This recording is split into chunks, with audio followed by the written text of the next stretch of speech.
Sveiki, mėly žiūrovai, grįžtam mes vėl į eterį, jau mūsų šeima plečiasi, jau mūsų 51 naujausiais duomenimis. Tai sveiki sugrįžę visi, šiandien mes jau trijulė, retai kada jau būna duetai, buvom praeitą kartą keturiese, šį kartą tryse. Aš Justinas, kolega Vainius ir kolega Antanas. Praeitas epizodas mūsų buvo šioks toks mažiau rimtas, žaidėm olimpinių žaidynių draftus, rinkome žaidėjus. Šiandien pakalbėsim kiek dalykiškiau apie krepšinį. Prasidėjo olimpinės žaidynės, baigėsi jau net ir pirmasis olimpinių žaidynių krepšinio turas Paryžiuje, sužaistos 6 rungtynės.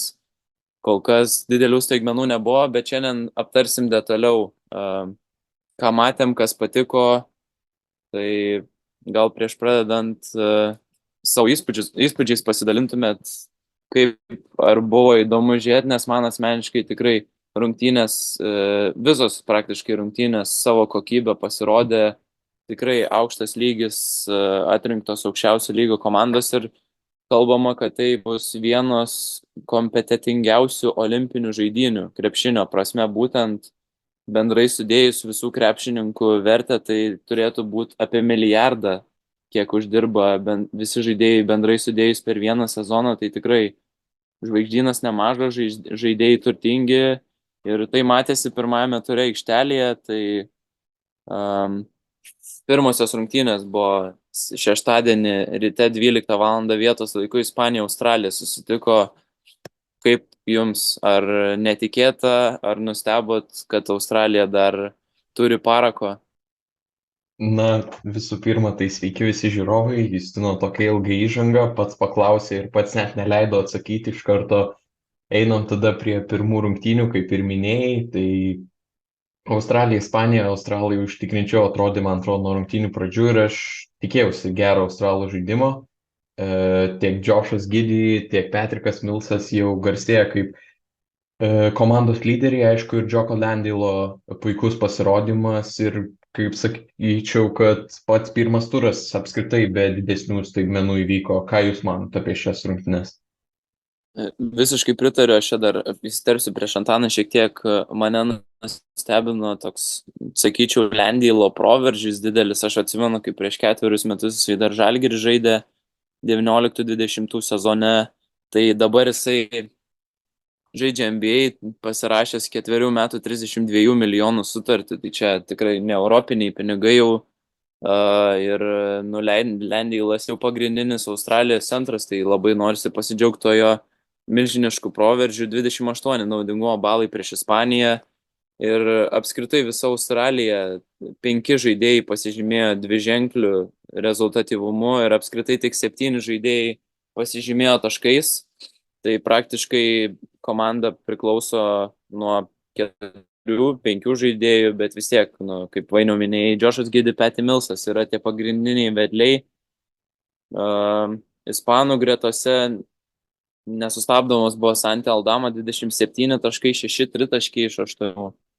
Tai tik 23 metų puolėjas, akivaizdu, kad čia Ispanijos rinktinės ateitis. Gal šiek tiek norėjosi dar geresnio Lorenzo Brauno, 7 klaidos, tik 7.30% pataikymas. Tai dėl šių priežasčių Australija ir laimėjo, mano nuomonė. Taip pat Sergio Llull išmetė net 15 tritaškių, pataikė 5, 17 taškų veterano sąskaitoje. Reikia paminėti, kad kitas veteranas Rudy Fernandezas pasirodė aikštelėje jau 6 olimpinėse žaidynėse.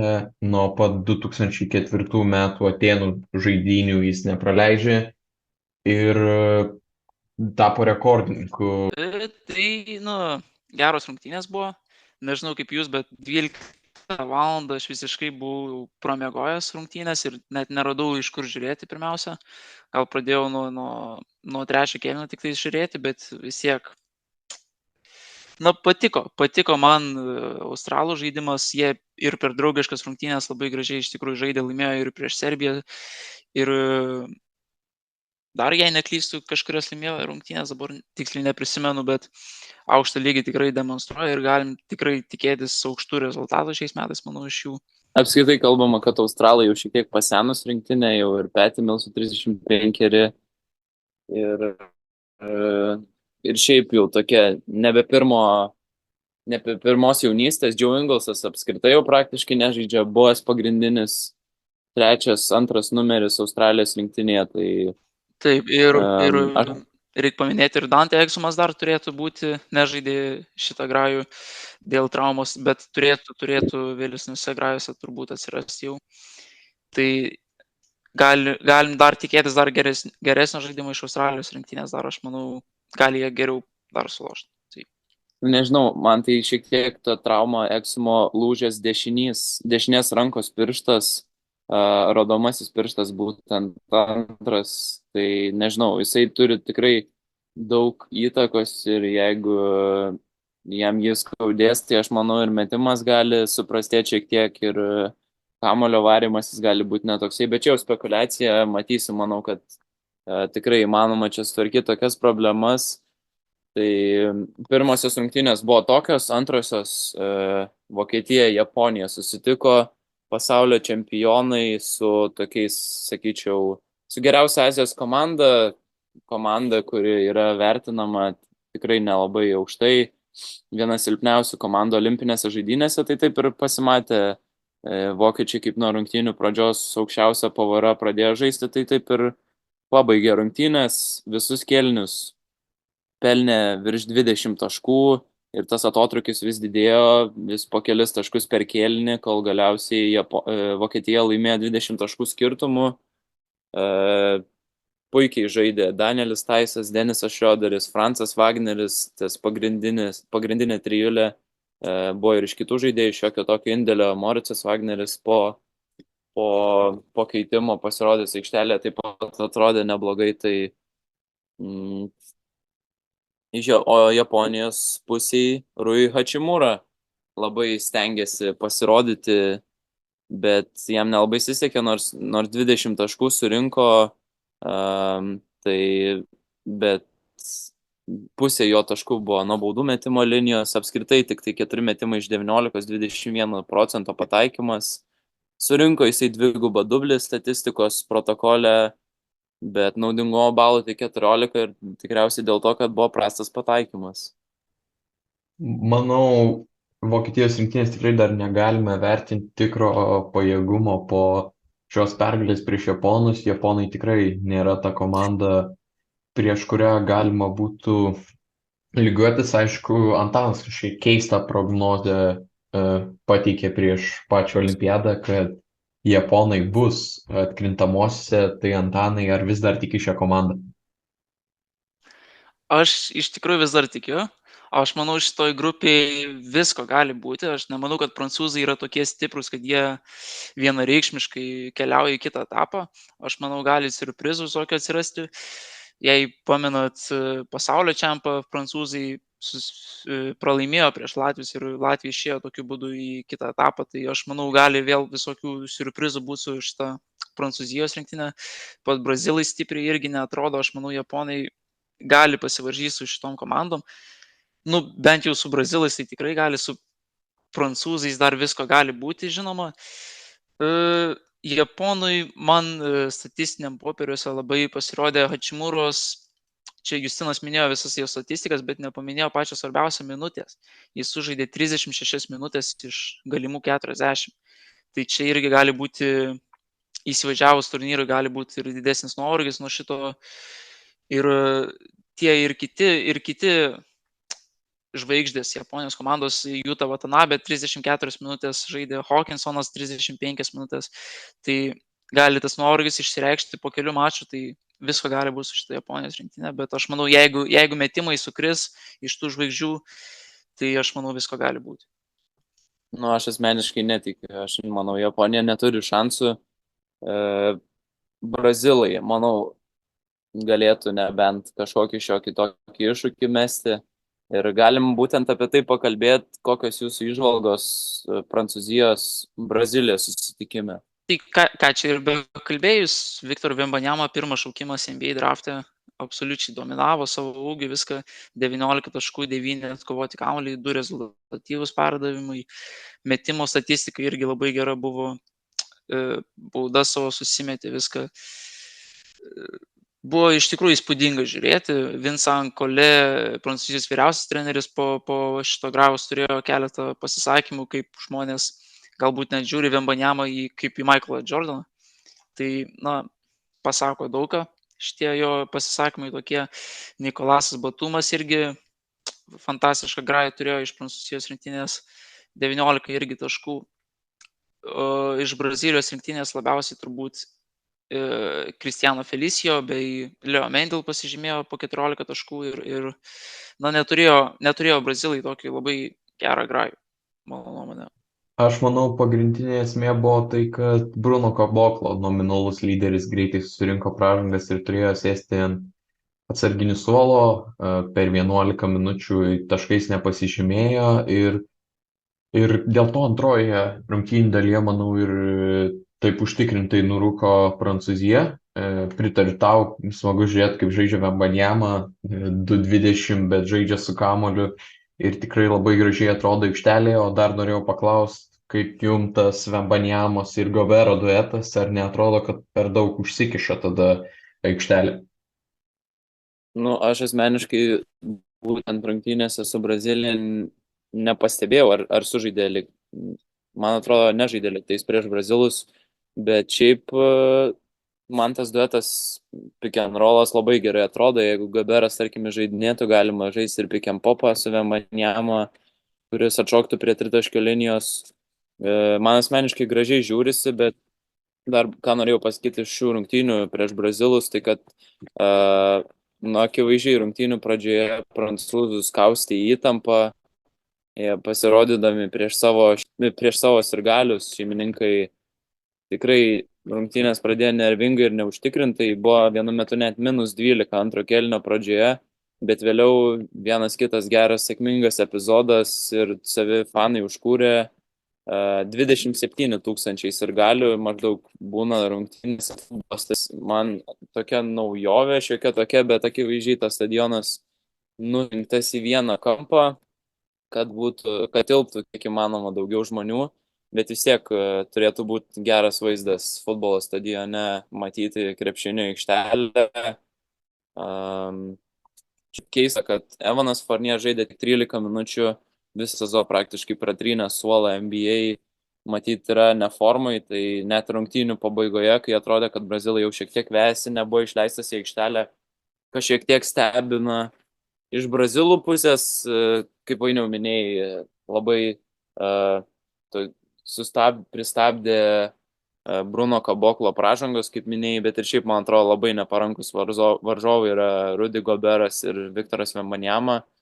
Dar šiek tiek istorijos iš Brazilijos, kad jų naudingiausias žaidėjas būtent yra vyriausias čempionato žaidėjas Marcelinho Huertas, 41 metų krepšininkas, ir akivaizdu, kad jis dar net neketina sustoti. Neseniai pasirašė sutartį su Lenovo Tenerife dar 2 metams, tai iki 43 metų turėtų dar žaisti krepšinį, jeigu ne vėliau. Tai iš tikrųjų ypatingas pasirodymas. 10 vakaro Lietuvos laiku desertas buvo turbūt daugumai krepšinio fanatikų, įskaitant ir mums. Graikija su Kanada susitiko. Man asmeniškai rungtynės pasirodė kaip katės ir pelės žaidimas. Taip Kanada pabėga į priekį, tai tada jos pristivėja graikai. Ir toks vis tąsymasis, visas rungtynės atrodo buvo, Kanada tai susikaupdavo, atitrūkdavo nuo varžovų, turėdavo solidų pranašumą, tada atsipalaiduodavo ir vėl jį išbarstydavo, Graikija prisivydavo. Ir iki paskutinių minučių taip vyko, kol graikai net sumažino atsilikimą iki 2 taškų. Ir būtent tada pasimatė ir apskritai visų rungtynių metu, koks žaidėjų lygmens atotrūkis yra tarp NBA ir Europos.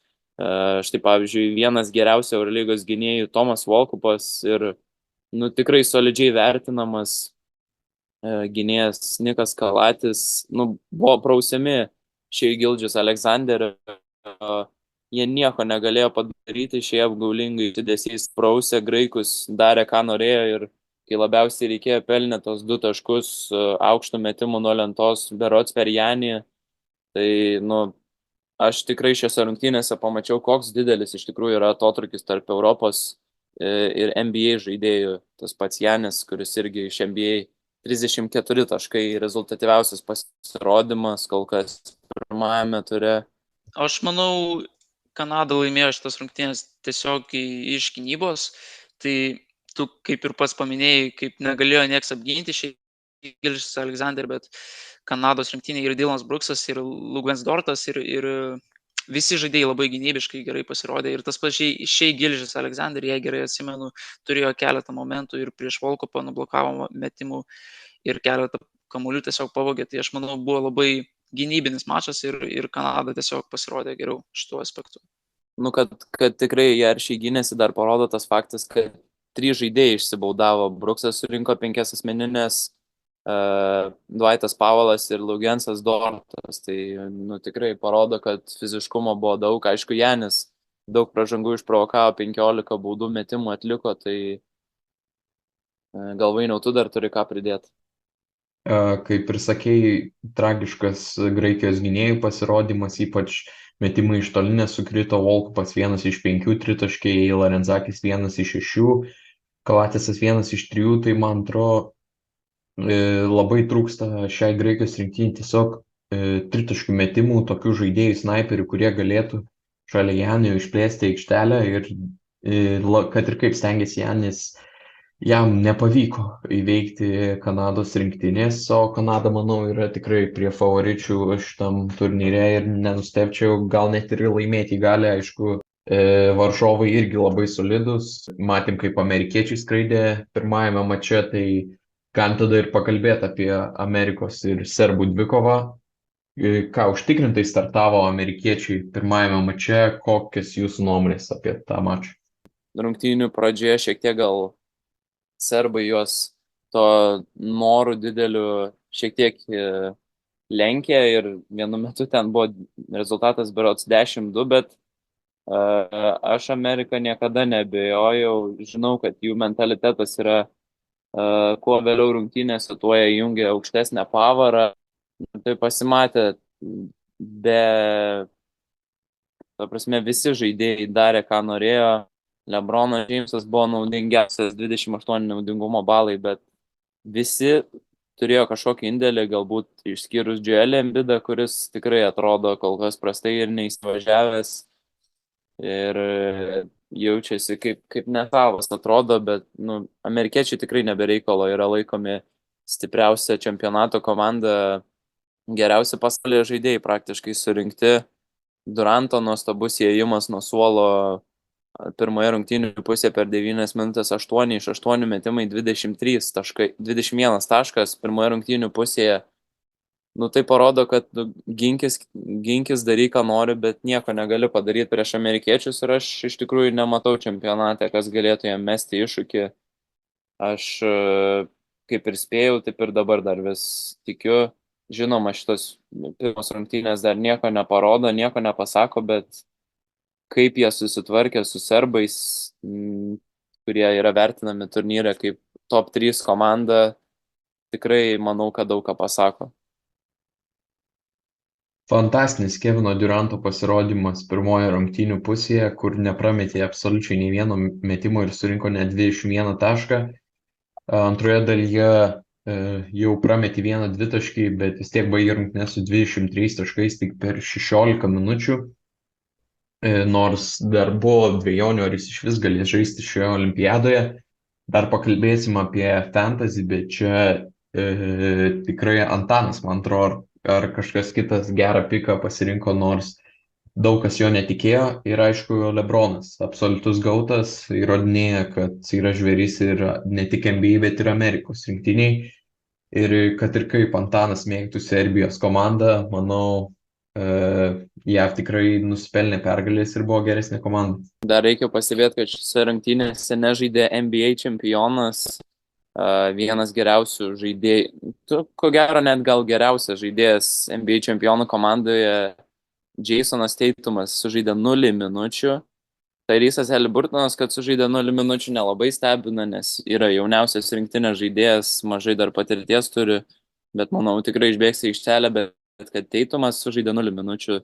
Pats Keras po rungtynių sakė, kad jam buvo gėda netgi, kad jisai negalėjo išleisti Jasono Teitumo, jisai buvo suplanavęs tokias rotacijas ir Teitumui tikrai turėtų būti nemalonu nežaisti nei minutės. Aš manau, kad kitose rungtynėse jisai žais, bet kad nežaidė šiose, tai tikrai buvo šiek tiek netikėta ir manau, kad Teitumas tikrai daug skaudė sportinio pykčio. Man šitose rungtynėse labai pasirodė tas Jokičiaus įtaka, kurią jis daro komandai. Jeigu neklystu, be Jokičiaus žaidžiant serbams, tai jie -27 ar kažkas tokio atkarpa yra, tai jiem tiesiog be Jokičiaus neišeina žaisti. Ir tu pasižiūri pačią komandą, kai Jokičius nelošia, tai visi tiesiog žaidėjai atsivaro ir meta iškart į trajeką, į kašę. Iškart atsivaro ir meta, tai aš nežinau, tokį dalyką galima pataisyti serbam, čia tikrai nėra pasaulio pabaiga. Mes žinom, kad čia tik vienas grajus, čia vis tiek serbai tikrai išeis į kitą etapą. Jo, kaip ir ką žinau, ką čia dar pasakius, jeigu ne tie Duranto metimai, jeigu ne tobulas jo pataikymas, tai aš manau, čia būtų visai įdomus grajus ir aš manau, būtų visai taškas į tašką ketvirtam kėliny. Tai aš manau, dar tikrai negalim čia kažkokias išvadas daryti po šito grajaus, aš manau, čia viską dar sužinosiu. Čia daug kas irgi priklauso nuo JAV rinktinės motyvacijos, kokie jie bus motyvuoti kitose mačuose. Ir serbai, aišku, turi laimėti abiejas rungtynes likusias. Aš dar sakyčiau, kad jie turi tikrai potencialų ir pagerinti žaidimą, nes aš daugiau tikėjausi iš to paties Bogdano Bogdanovičiaus, Vasilija Misičiaus, Marko Guduričius taip pat su 0 taškų baigė. Manau, ir tas pats Nikol Milutinovas prieš Puerto Riką arba Pietų Sudaną geriau žais negu prieš JAV rinktinę. O taip pat rungtynėse buvo nušvilptas ir Joelis Embiidas, kaip vertina tokį fanų elgesį. Iš vietinių sirgalių perspektyvos žiūrint, nieko čia neįprasta, to reikėjo tikėtis. Žaidėjas, kuris pasiprašo paso, nori žaisti Prancūzijos rinktinėje ir vėliau jį gavęs atsuka savo nugarą. Tai tikrai negražu buvo ir Embiidas gal buvo paveiktas tų sirgalių, kad taip prastai žaidė, bet nežinau, nieko neįprasto iš sirgalių. Tikrai atrodo, jaučiasi jie išduoti. Tai jis akivaizdžiai buvo paveiktas, man tai labai akivaizdžiai. Labai akivaizdžiai ir susinerinęs ir viską buvo ir akivaizdžiai jam ta publikos tokia, kaip ir sakyti, nuomonė, tasai visas europietiškumas, kad iš tikrųjų sirgaliai parodo kažkiek garso, tai aš manau, jį labai paveikė. Jis, kiek žiūrėjau, ant suoliuko atsisėdo, ten pradėjo trankytis ir viską, aš manau, čia jam labai, labai paveikė. Ką ir liko paskutinės rungtynės, Pietų Sudanas debiutavo olimpinėse žaidynėse ir debiutavo paleistų ne tuo himnu, bet tas nesutrukdė ir jie iškovojo pirmąją pergalę. Ką manot apie Pietų Sudano žaidimą, ar nustebino toks pasirodymas, ypač antroje dalyje, kurioje jie tiesiog užrakino Puerto Riko komandą? Manęs asmeniškai nenustebino, pirmoji pusėje Puerto Rikui labai krito tritaškiai, jeigu neklystu, pirmoji pusėje 10 ar 9 tritaškis įmetė. Kas mane nustebino, tai Jose Alvarado toksai puolimo indėlis didelis, 26 taškai. Aš jį kažkaip labiau įsivaizdavau kaip gynybinį žaidėją, maniau, kad jisai bus atsakingas tik už Carliko Joneso gynybą ir puolime nelabai kuo prisidės, bet tikrai indėlis akivaizdus. Tremontas Watersas pradžioje rungtynių buvo užsikūręs, bet vėliau labai sustojo ir rungtynės baigė tik iš 31% pataikymų iš žaidimo. O kalbant iš Pietų Sudano pusės, tai Carlikas Jonesas universalus žaidėjas ir atkovoja kamuolių ir išdalina rezultatyvių perdavimų ir pats užpuola. Aš manau, kad man atrodo, jau NBA nespėjo jo pasirinkti jokia NBA komanda, kol buvo tas langas, tai dabar jau aišku, kad jisai turėtų žaisti Belgrado Partizane ir manau, kad čia yra labai geras papildymas Europos mastu.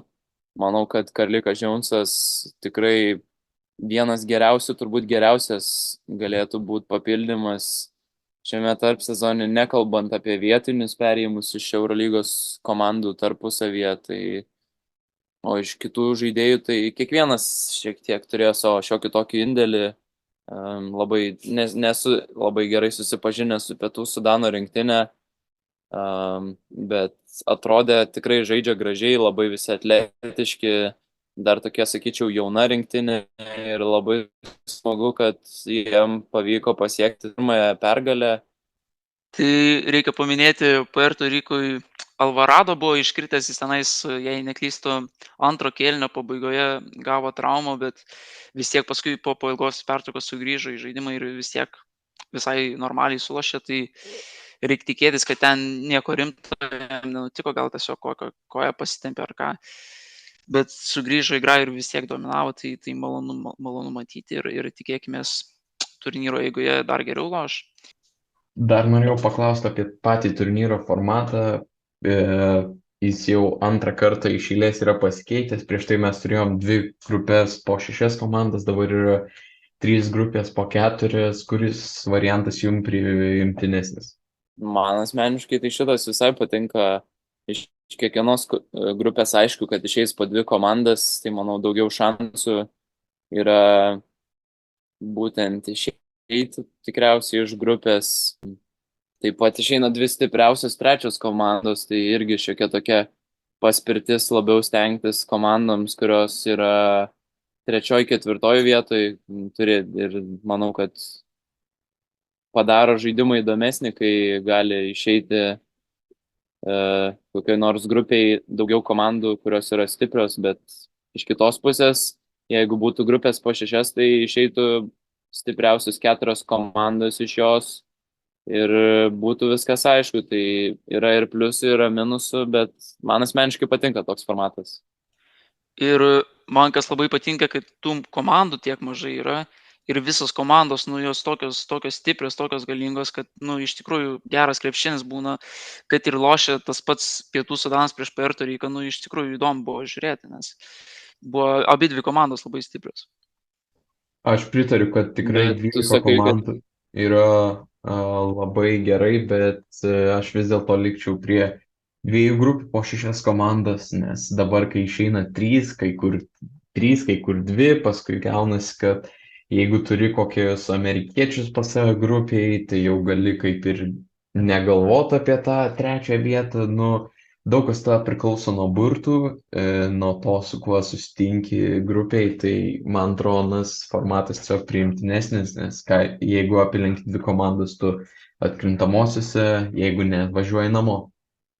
Na kągi, tai pasižiūrėkime šitą Basket News Fantasy mūsų komandas, aptarkime, kas čia naujo įvyko, ką galim pakeisti ir pasižiūrėkime. Wow, koks natūralus perėjimas iš Antano pusės. Dėk. Mačiau, pačiam labai nesusiklostė draftai, tai gal pats tada apie savo komandą. Aš labai nepatenkintas, žinok. Man tai Milutinovas 0,9 fantasy points. Labai perspektyvus jaunuolis. Aš tai galvoju, jis tikrai ten dominuos. Aš pasižiūrėjau draugiškas rungtynės ir jis gauna ir minučių, ir viską, ir ateina olimpinės ir nieko negauna. Buvo sunku pažiūrėti. Ir tas pas apie Papajanį 2,7 fantasy points. Aš galvojau, Papajanis dominuos, vienintelis centras Graikijos rinktiniai. Tai šakės. Bogdanovič, mano pirmas šaukimas 10,8 fantasy points. Esu patenkintas RJ Barrettu, Franzu Wagneriu pasirinkimai šitai savo, o visa kita tai tragedija. Dar Hachimura dar kažką žada, dar išsimetė vis tiek metimų, daug tik nepataikė, prastą grajų turėjo, gal šitas raundas kitas bus man geresnis. Šiaip aš dar noriu šiek tiek įsterpti, labai pasimoviau Classic režime pasitikėdamas Antano patarimais, ne ekspertų portalo straipsnyje. Andrew Nemhartas labai nuvylė neigiamas pasirodymas, Nikel Alexanderis Walkeris irgi nuvylė neigiamas pasirodymas, Ismaelis Romero irgi nuvylė neigiamas pasirodymas. Tai iš tikrųjų pasimoviau su tais pirkiniais labai. Aš galvoju pradžiai, kad tikrai gerus žaidėjus iškasiai, bet visi surinko neigiamą naudingumo balų skaičių, tai nieko aš dar jų neparduosiu, nes jie tiesiog tokie pigus, kad nėra ką daugiau pirkti. Bet įžvalgos tikrai geros. Jo. Ne aš vienas ten. Ne, supranti, aš žiūriu tos draugiškus grajus, aš žiūriu Prancūzijos rinktinę, Strazelis startinė penketė, Strazelis užbaiginėja svarbiausias atkarpas, Strazelis geriausiai žaidžia iš žaidėjų ir ateina olimpinės žaidynės ir jis gauna 3 minutės. Ir netilikina viską, ir netilikina pagrindinės minutės viską gauna. Bet Strazelis irgi buvo startiniam penketė, tik tai jam prasta buvo rungtynių pradžia ir dėl to jisai vėliau nežaidė. Bet šiaip čia šiaip žiūrint, čia tikrai turėtų būti, vertėt pirkti šitų žaidėjus, žaidėjas, kuris renka NBA, ypač atkrintamose 15 taškų ir dar rezultatyvių perdavimų išdalina ir jo vertė tik 200 000. Atrodo, kad negali tokio žaidėjo nepirkti ir 13%, man atrodo, visų komandų būtent jį įsigijo. Ta pati Nikel Alexanderį Walkerį irgi tikrai mačiau pirko nemažai žmonių, tai čia atrodo tikrai geras pirkinys, bet kartais tikrai gali prašauti. O drafto režime Justinui kiek geriau tau sekėsi antroji vieta, o pirmoji visiškai dominavęs virš 200 taškų nesurinkęs Aidas, tiek Džokas Lendelas jam atnešė 30, Antetokounmpo kaip kapitonas net 55, Lebronas Džeimsas 30, Danielis Taisas netgi jis sukratė 27 fantasy taškus, Alvarado likęs ant suolo irgi atnešė virš 11, tai man atrodo fantastinis turas ir nežinia, ar dar turėsis tokį, tai tikiuosi ir nebeturės iš tikrųjų, nes realiai visi sužaidė. Mano komandai tai galėjo būti geriau, aš surinkau tik. Tai čia lyginant su pirmoji vietoje likusiu Aidu 175,9 taško ir galėjo būti tikrai geriau, jei nebūčiau pamiršęs padaryti keitimų. Startiniam penketė liko Džamalas Murėjus surinkęs 5,5 tik tai taško, Nikas Kėjus su 14, Dylanas Bruksas su 16. Tai turiu ant suolo Anthony Davisą, Bookerį ir Durantą. Bookeris man atnešė 20,9 taško, Durantas man atnešė 25,3 taško, tai jeigu būčiau įsidėjęs juos į startinį penketą, tikrai būtų situacija daug geresnė. Džiaugiuosi, kad neaktyvių žaidėjų vietoje palikau Embidą, Haliburtoną ir Voigtmaną. Jie man ir nebūtų jokios naudos davę, tai tikrai pataikiau su tuo. O vėliau tai aš manau, kad dar Aidą tikrai įmanoma prisivyti, nes kaip Vainius minėjo, mažai tikėtina, kad taip sužais žaidėjai antrą kartą, ypač Danielis Taisas, Lendeilas. Mažai tikėtina, kad jie taip gerai pasirodys tolimesniuose raunduose. Ir dar šiandien norėjau pakalbėti apie Žalgirį. Nuo paskutinio epizodo, kuriam aptarėme su Vainium, tuo metu buvome ir tas mūsų epizodas surinko daugiausiai peržiūrų mūsų kanalo istorijoje virš 2000, tai tuo metu mes aptarėm tuometinę Žalgirio komplektaciją ir Eurolygos didžiausius perėjimus, bet vėliau jau ypač neseniai dar Europoje nuvilnijo dar didesnis ažiotažas sulaukus grįžtančio Eurolygos MVP Saša Vezenkovo, bet šiandien kalbėsime ne apie tai. Panašu, kad Žalgiris jau baigė savo komplektacijos darbus, pakavotas pinigų kapšas buvo panaudotas, kaip buvau praeitą kartą kalbėjęs.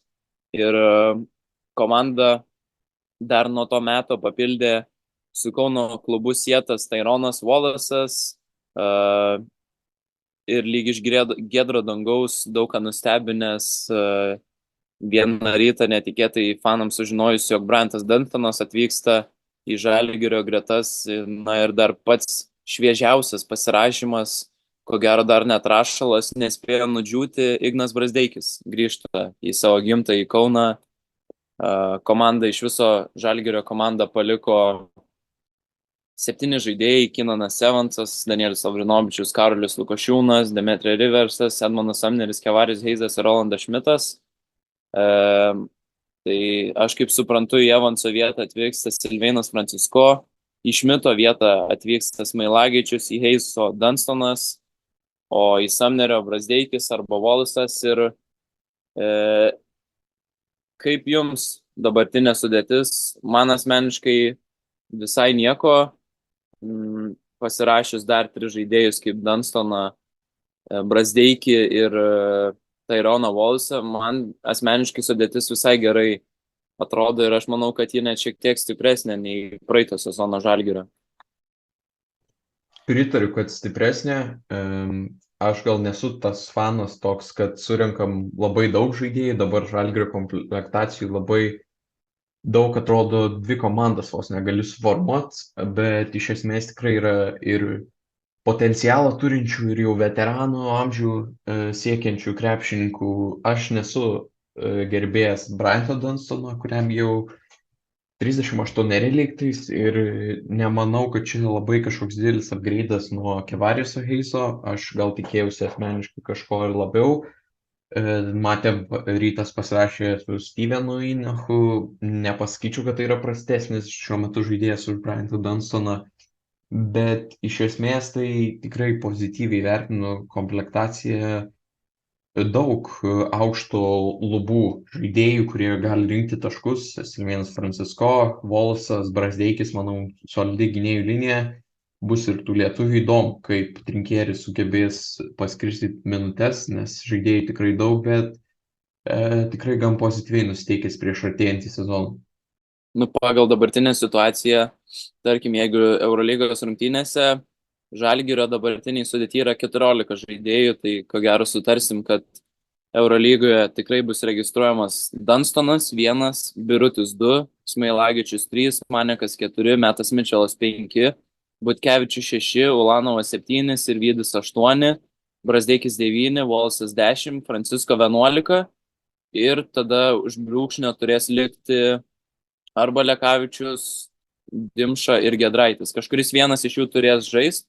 Aš turbūt rinkčiausi Giedraitį kaip gynybinį specialisto, Dimšą ir Lekavičių palikčiau už brūkšnio. Aišku, turbūt kaip ir prognozavau, Francisko spėju, kad praleis trečdalis sezono su mikro visokiom traumom, tai matysim turbūt arba Dimšą, arba Lekavičių. O dėl Dunstono, tai man asmeniškai labai patinka, jisai yra toksai gynybinis specialistas, gal jau nebe toks greitas, bet tikrai dar gali blokuoti, sakyčiau, gerai ginasi ir su savo gynybiniam funkcijom jisai galės daugiau laisvės duoti puolime tom pačiam Francisko, Wallace'ui, Brazdeikiui, Sirvydžiui ir panašiai. Tai man asmeniškai tikrai labai gerai žiūrisi ir aš manau, kad Žalgiris gal net stipresnės sudėties negu tą sezoną, kai pateko į atkrintamasias dar vadovaujant Žalgiriui, kai Žalgiriui vadovavo Kazys Maksvytis ir kai Evansas buvo traumuotas. Aš manau, kad Žalgiris tikrai potencialo daug, susižaisti dar prireiks laiko, norint, kad visi tarpusavį gerai vieni kitus suprastų, bet sudėtis tikrai man asmeniškai va dabar aš jau esu patenkintas. Žalgiris nebeslėpia jokio pinigų kapšo kur nors už pakampės, ar ten savo išsimokės kokį pelną praeitų metų, o dabar jau tikrai gražiai žiūrisi. Dar tik norėjau pasitikslinti, Brazdeikis nusitraukė sutartį su Olympiakosu, ar yra skolinama Žalgiriui ir Žalgiris moka pusę algos jo, ar kaip yra dabar? Kaip suprantu, tai pasirašė 2 metų sutartį Brazdeikis su Žalgiriu, tai turbūt su Olympiakos kontraktas nutrauktas. Kaip tau, Antanai, kaip vertini Žalgirio Tai šių metų, tiksliau, šį sezoną ateinantį komandą Žalgirio man labai patinka ir ypač tas pats Ignas Brazdeikis. Mes pamenam, kaip Ignas Brazdeikis atrodė, kai Keenanas Evansas susitraumavo ir jis iš tikrųjų kaip ir pasiėmė tą pagrindinio žaidėjo titulą, jis kaip ir buvo tas komandos lyderis tuo metu ir man labai patiko jis tuo metu, kaip jis lošė. Tai aš manau, mes galim kažką panašaus matyti vėl iš Brazdeikio. Ir Francisko man taip pat patinka labai pasirinkimas. Dauguma Eurolygos fanų sako, kad Francisko yra labiausiai underrated vasaros šaukimas, vasaros pasirašymas. Tai aš manau, iš Francisko po kelių metų gali išaugti toks pats, arba bent jau panašus žaidėjas kaip Keenanas Evansas. Mes matėm tos pačius grajus Francisko prieš šitą Belgrado Partizaną, kaip jis uždarė tas rungtynes Stark arenui. Tai aš manau, jisai yra komandos žvaigždės, turi potencialą būti komandos žvaigždė ir aš manau tikrai geras pasirašymas. Man tik tais, kad gaila, kad mes tokius trumpus kontraktus rašomės. Mes galėtume 4 metų pasirašyti, o dabar, jeigu neklysiu, su Francisko mes 1+1 kontraktą esam pasirašę. Bet čia visai pateisinama, žinant tą Francisko traumų istoriją ir dabar jisai buvo čia kalbama, kad nėra 100% pasiruošęs ir negalėjo praeiti medicinės apžiūros, bet sprendimas buvo paliktas Andrė Tinker ir jisai vis tiek norėjo matyti Francisko komandoje, tai ko gero dėl to ir yra 1+1, nes labai toks traumingas žaidėjas. Pavyzdžiui, Brazdeikis užtikrintai 2 metų sutartis, be jokių pliusų. Dėkui, kad klausėtės mūsų podcast'o.